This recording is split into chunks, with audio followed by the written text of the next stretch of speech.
Assalamualaikum warahmatullahi wabarakatuh. Anak muda mainnya ke Megaria. Nyok kita kenalan sama yang namanya Jakarta. Iya. Kenapa kita harus kenal Jakarta? Gini, kan ini adalah bentuk penjelasan lebih sedikit mendalam ya tentang apa yang saya pernah sampaikan di TikTok. Jakarta itu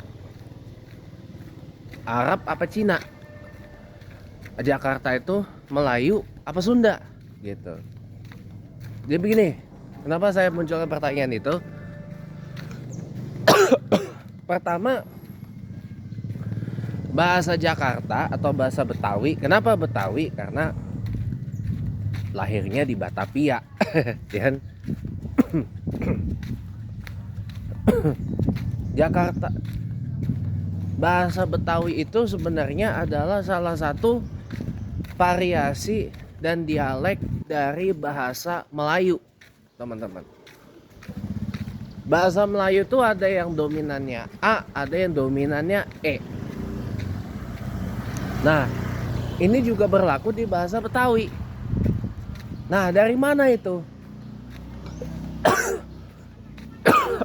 Bisa ada muncul bahasa Betawi atau bahasa Jakarta yang akhirannya A sama yang belakangnya E.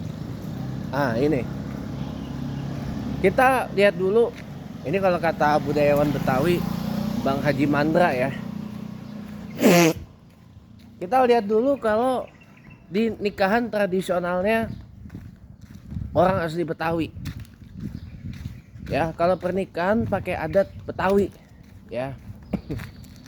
Yang laki pakai baju kayak gamis gitu. Itu ngambil dari mana? Dari Arab. Ngambil dari mana? Arab. Manten yang perempuan pakai kayak semacam kayak kembang mayo, pakaiannya apa itu segala macam, pernak-perniknya ngambilnya itu dari mana?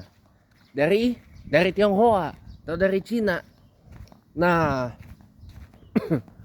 bahasanya ini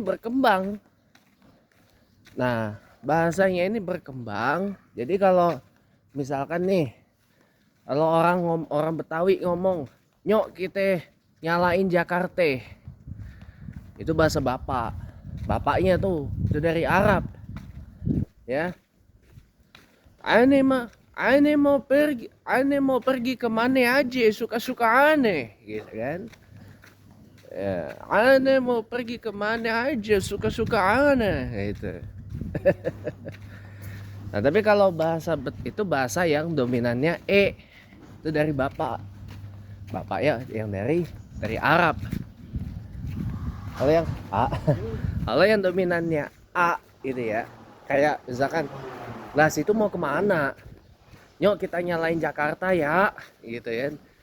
Pokoknya diatur aja ya mak, gitu. Itu maknya Cina, Tionghoa yang ngomong. Nah, lalu kenapa Bang Haji Jaja Miharja, budayawan Betawi yang lain, bilang itu adalah bahasa Betawi pinggiran? Kayak gini, ada kaitannya dengan apa yang dulu pernah disampaikan Pangeran Jayakarta. Dulu Pangeran Jayakarta pernah mengatakan begini. Ini wasiatnya sebelum beliau meninggal. Selain kuburannya atau makamnya jangan ada yang ngasih tahu, meskipun baru diketahui 3 abad kemudian ya. Pangeran Jayakarta tuh pernah bilang gini kepada penduduk sekitar kawasan Jatinegara Mester ya. Kawasan Mester Jatinegara ya. Nah begini, kamu jangan pakai bahasa Melayu, pakai aja bahasa Sunda. Karena waktu itu Jakarta kan masih bagian dari kerajaan Sunda. Itu namanya Sunda Kelapa, ya kan? Jadi kata Pangeran Jayakarta, udah pakai aja bahasa Sunda gitu. Ini sebenarnya berlaku untuk orang-orang Jatinegara terutama yang ada di kawasan Jatinegara Kaum dan Jatinegara Mester. Makanya beberapa sesepuh-sesepuh sana, sesepuh-sesepuh Jatinegara, Jatinegara Kaum, Jatinegara Mester, dan kawasan-kawasan sekitaran masjid yang ada makam Pangeran Jayakartanya itu masih banyak yang bisa bahasa Sunda. Sekolah yang sekarang udah nggak bisa. Nah, kan biasanya kan kayak gini, kayak tadi ya. Ya udah atur aja lah, ya kan. Pokoknya gua mau makan kerak telur aja lah, gitu kan. Gua makan kerak telur satu aja lah, gitu kan. Berapa satunya? 15.000. Nah, orang ngomong ribu itu kan itu dari Sunda. Nah, makanya kan mirip-mirip kayak Cilorna sahiji wae mang, gitu kan. Nah itu jadi apa namanya, jadi Jakarta ini lebih perpaduan antara Arab, Cina, sama Sunda sebenarnya. Dari bahasa-bahasanya aja udah ketahuan mana yang diinfluence dari Arab, mana yang diinfluence dari Cina, mana yang diinfluence dari Sunda kalau dari gaya bahasa.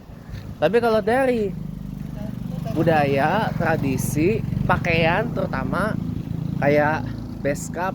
Beskap tuh sebenarnya ngambil dari mana? Dari gabungan dari Cina sama dari Arab. Itu. Jadi ya inilah Jakarta ya. Dari awalnya saja Jakarta itu sudah budayanya perpaduan tiga budaya. Ya, Arab, Cina, Melayu sama Sunda. Gitu. Semoga bermanfaat. Makin kita kenal Jakarta, makin semangat bikin Jakarta makin menyale. Makasih teman-teman.